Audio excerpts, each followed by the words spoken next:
CVA's AccuraSeries, Bagara barrels for guaranteed accuracy, nitride for guaranteed rust proofing, and a rifle guaranteed to be the best muzzleloader you've ever shot. CVA, it's just a better gun. All right, guys, this segment's being sponsored by our friends over at Soul Shine Pizza. They're at 4021 Hughes Crossing at Suite 101 in Franklin, Tennessee. Y'all give our buddy Steve Brandon a call, 615-379-7767. They can take care of all your catering needs. Stop in and check out their lunch specials Monday through Friday. And be sure to tell Steve and his crew thank you for all they do for us here at the show. All right, welcome back. Now, we've been talking tonight about different rods, rod weights, line weights, reel sizes. Now, just before we left, you were talking about putting line on a spinning rod correctly. Right. There is a correct and incorrect way. I used to not know that. A lot of us didn't growing up, and sometimes you'd get lucky, sometimes you wouldn't. And when you didn't, it was a mess. So let's talk for just a minute about some of the, one thing you like to do that I know, Dayton, that you do a lot is using water if it's not too big of a spool. So talk about that just for a minute. So you can take your line when you first put it on a spinning reel, or any reel basically, and either use a 5-gallon bucket of water or your live well. But if it's a big bulk spool, don't do that. Right. If it's like enough for 300 yards for a couple of reels, because if you get all that line wet, it'll cause it to rot. Yeah. Well, when you go into the bulk spools, if you'll get it on there and wind it about 20 times and stop, you can see the kink in the line. And that might be coming off the bottom of the spool. You might have to turn it over and let it come off the top of the spool a little more. So it's something you just can't burn it on there and put them on. Yeah, you got to pay attention to watch the line, because line twists. Monofilament has memory. Now, fire line or braid line is totally different. It don't matter how you put it on there. You got me? It doesn't have any memory. But the point of the water is, if you've got a spool that's going to, that whole spool is going to go on this reel, you put it in that bucket of water, and it's going to wets it and gets some of the memory out of it, and this and that. And like we were talking earlier, if your reels that you buy, or if you look on the side of them, it'll tell you what size line it's rated for, 6, 8, and 10. Now, you can go lower, but you don't want to put 15-pound test line on a reel that's rated for 10, because it's not going to perform right.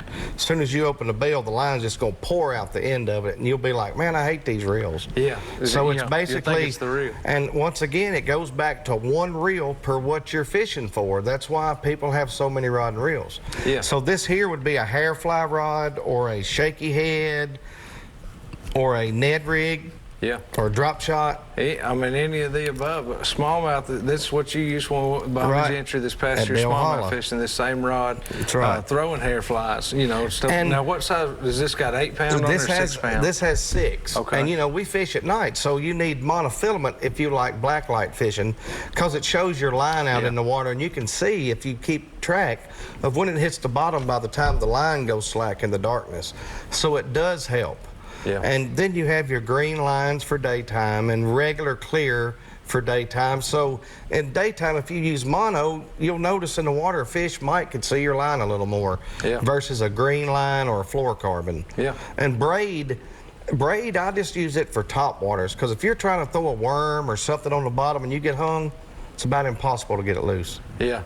Once you hang up with braid, you can tie leaders to the end of braid. I do that a lot. Now, a lot of times I'll use the K9, the 8-pound braid, and I'll put a little leader on the end of it.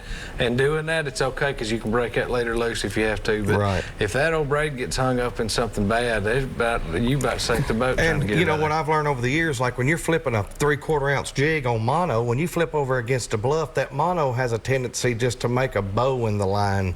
So your jig never really contacts the bottom. If you take that fluorocarbon and flick it against a bluff, when you pull it, it's not floating, it's going right back to, it's just, it's sinking. Totally different. It sinks. Fluorocarbon sinks. So if you're throwing a shad wrapper or crankbait and you get hung, that fluorocarbon's not going to help that bait float up to get loose. Whereas when I'm throwing monofilament, I can lift my rod tip up and pop it, and it might help that bait get loose a little bit. Yeah, anything to help pull that thing out of there and get it loose whenever you're hung up is a good thing.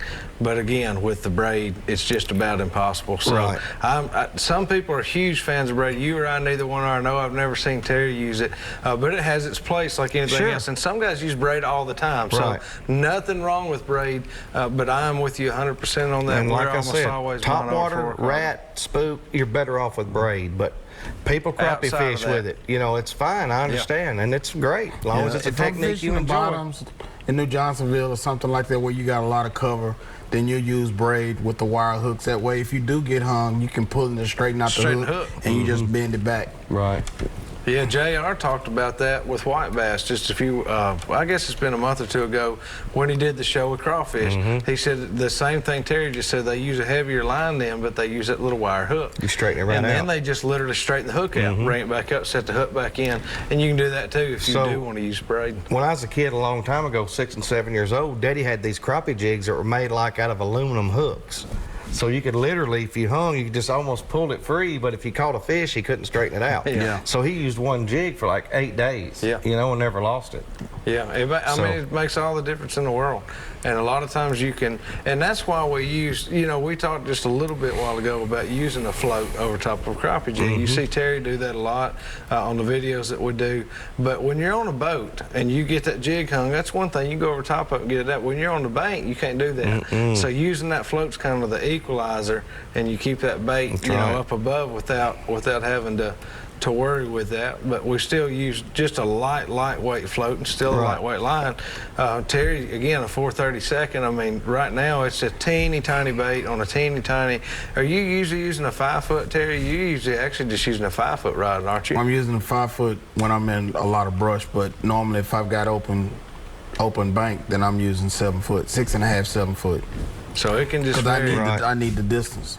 The distance with the 7 foot rod, but you can't get it down like where we're beating the bank in some of those places we're on those creeks. Right. You And know. something else, you can't take this rod and throw a 1 ounce spoon on it. You can't take 6 and 8 pound test line and throw a big spinner bait or anything on it. Yeah. You got these, that's why I tell you to get a rod for each lure you're throwing.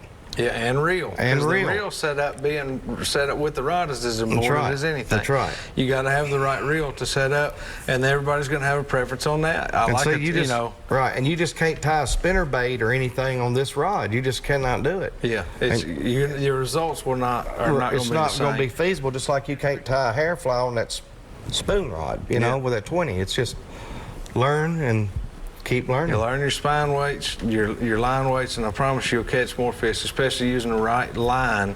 Yeah, it's just, we cannot express how important that is. The right line weights, it gets you the jig falling, regardless of what you're fishing, hair jig for smallmouth, crappie jig, the drop speed is so much of whether you're going to catch that fish or not, the rate at which it drops, whether you need to speed it up or slow it down. Typically it is slow it down, but one or the other, and all that's determined by line weight, the correct rod, the correct line, the correct jig head. It all comes together. It's not just tying a jig on your favorite rod and going, look, there really is a lot more to it. And the little man that called in that was saying that they were having a hard time catching fish on Old Hickory, you know, that water's still pretty hot right now, and it's going to be kind of hard to catch fish in places that you normally catch them at, and especially places that are beat a lot. And that is right now. Yeah. And so, guys, hey, look, we got to take a quick break. We'll be right back here in just a minute with some more Southern Winds and Waters.